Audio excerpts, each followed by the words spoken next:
I'm here to talk about success. The first rule of success is to have a vision. You see, if you don't have a vision of where you go, and if you don't have a goal where you go, you drift around and you never end up anywhere. I mean, as you know, I was born in 1947 in Austria after the Second World War. So I was very fortunate that I stumbled onto my vision. And I didn't really like Austria when I grew up.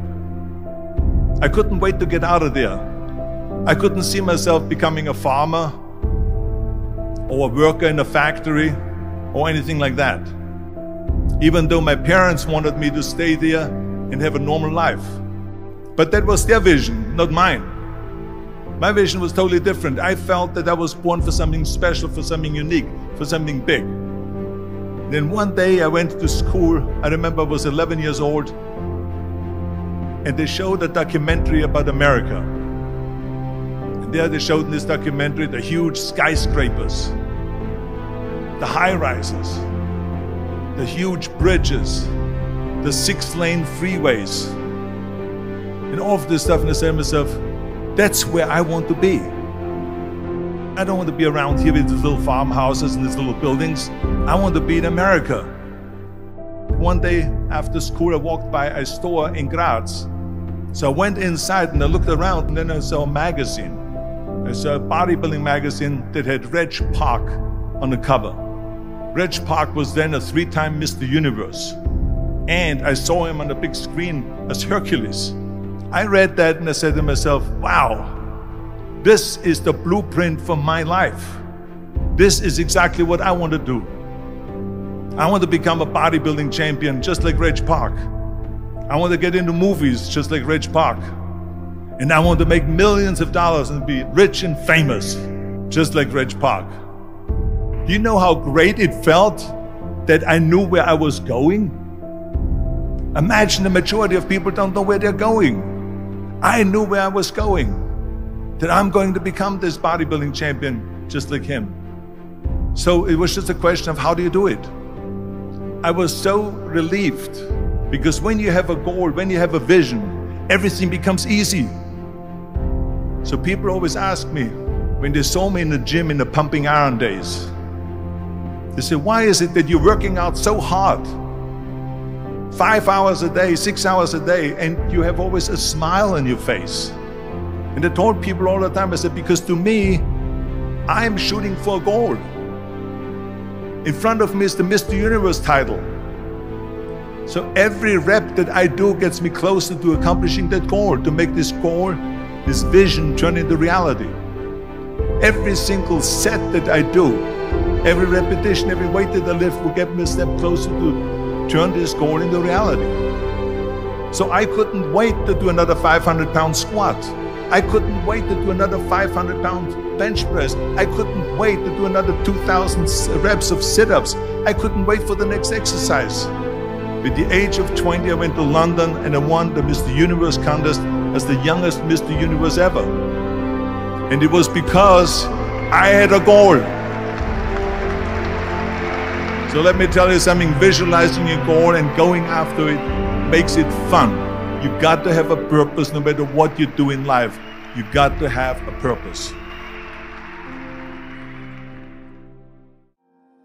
74% hate their job in America. Now, this is not much different when you come to Europe. The majority of people don't like what they're doing, because they're really not doing it because they didn't have a goal and they followed this goal. They just aimlessly drift around, and then all of a sudden there's a job opening, so they get that job because you have to work. But then when you work, it's a chore. It's work. It's not fun. So if you think about, only a quarter of the people really enjoy what they're doing in life. That is unbelievable if you think about it. So I felt so blessed that I knew what I was doing. It's like a medical student that studies and knows he wants to become a doctor. You know where to go. And the same thing is also in politics. I remember that in politics, I had a very clear vision that I will be the leader of California. This is as far as I could go because I was not born in America, so I could not run for president. So being the governor of the fifth largest state, I should say the largest state, the fifth largest economy in the world, was for me really the ultimate title, the ultimate accomplishment in politics. So even though people came up to me and says, why don't you go and run for something smaller, you're never gonna make it. I ran for governor, and then 2 months later I became governor of the state of California. Again, because I had a very clear vision what I'm gonna do with California. So that's rule number one, have a vision. Rule number two is, don't listen to the naysayers. Don't listen to the naysayers.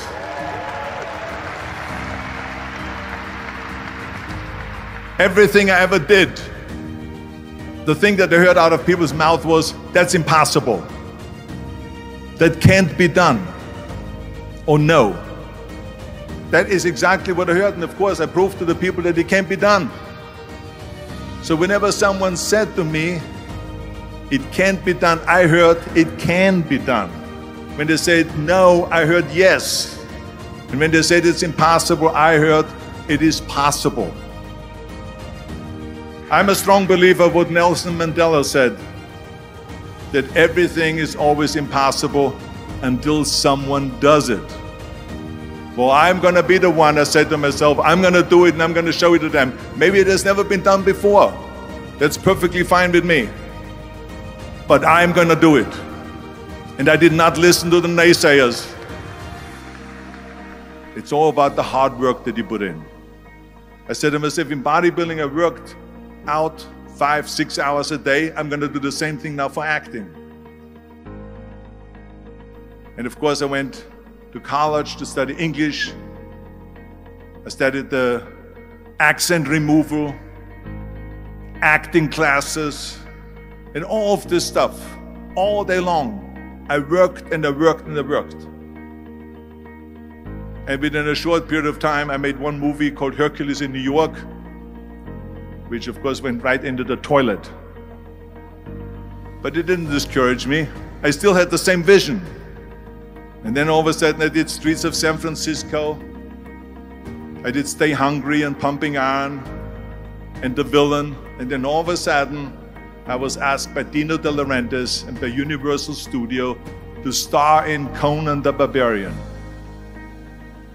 And after I did Conan the Barbarian, the director at the press conference said to the press, the director was John Milius. He said to the press, if we wouldn't have had Arnold, we would have had to build one. So think about that. The very body that they said can never be sold because the time is wrong. A few years later, I'm doing Conan the Barbarian, and it was the #1 hit at the box office when it came out in the summer of '82. Think about that. And the director says, if we wouldn't have had his body, we would have had to build one. So all of a sudden, my body became an asset, not a liability. And the same thing was with Terminator. After we were finished filming Terminator, Jim Cameron said to the press, if Arnold wouldn't have had that accent and talked like a machine, I think the movie wouldn't have worked. So think about that. The body and the accent that they attacked was an asset. But I didn't listen to those losers. I didn't listen to them at all. It's just the reality of it is that you cannot listen to the naysayers. So this is a very important lesson for all of you. So when someone says, no, this is a stupid idea, you in your mind, you don't have to say it, but in your mind just say this of you asshole. What do you know?